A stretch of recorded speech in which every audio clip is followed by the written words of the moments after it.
Hey guys, it's me again with another Canva tutorial, and for today's video, I will teach you how to convert image to a custom shape and outline in Canva. So now we can see here that we have our blank page.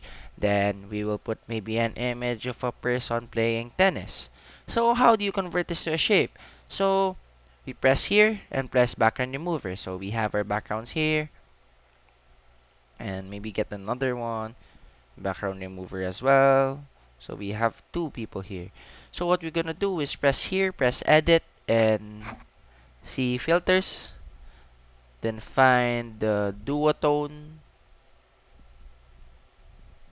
here. So let's say it's fuchsia. So we can see that the color is seen, but it doesn't look like a shape, right?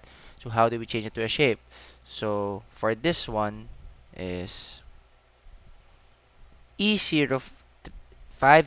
So we wanna copy this and go to the shadows and paste the exact thing so that it turns into a shape. For the other one as well, we can do that as well. Go to edit, then we can go here filters, then maybe select a different color, maybe sea blue. So we want to copy this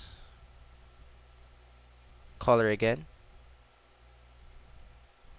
So go here, then paste. So here we go. We can see that it already is a shape and it's already outlined in Canva. So once again, thank you for watching this video. Please don't forget to like and subscribe for more Canva tips and tricks to come. And don't forget to hit the bell button to support the channel. Thank you for watching.